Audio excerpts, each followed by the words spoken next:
वाहिगुरु जी का खालसा, वाहिगुरु जी की फतेह। आज का वीडियो गुरु नानक देव जी की एक साखी गुरु नानक और दुनी चंद पर आधारित होने वाला है।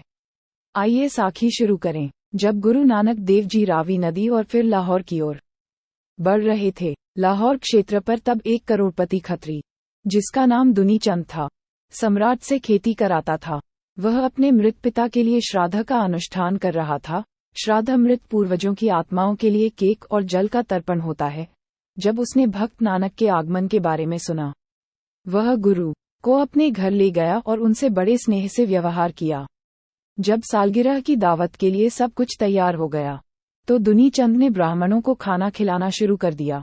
बुलाए जाने पर गुरु ने पूछा कि मामला क्या है।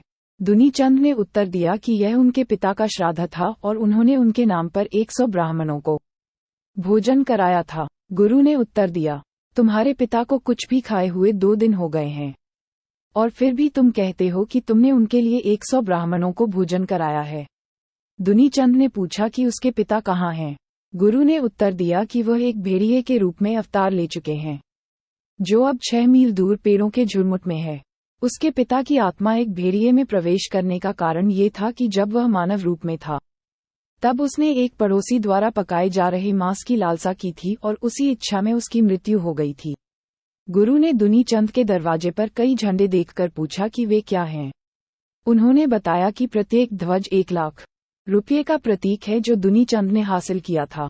इस पर गुरु ने उसे एक सुई दी और कहा कि जब तक वह अगली दुनिया में इसे न मांगे, इसे अपने पास रखे। दुनी चंद सुई को अपनी पत्नी के पास ले गया और उसे बताए गए उद्देश्य के लिए इसे लगाने के लिए कहा।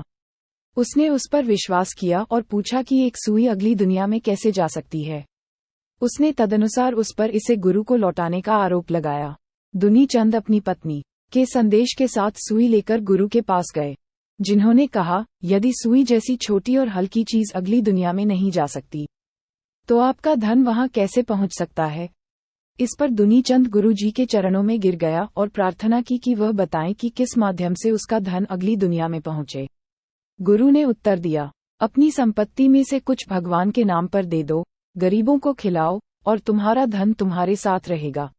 इस पर दुनी चंद ने 7 लाख का खजाना बांट दिया, क्योंकि वह समझ गया था कि गुरु के आदेश की अवज्ञा करना उसके उद्धार के विरुद्ध होगा। फिर वह गुरु का शिष्य बन गया और नाम जपने लगा।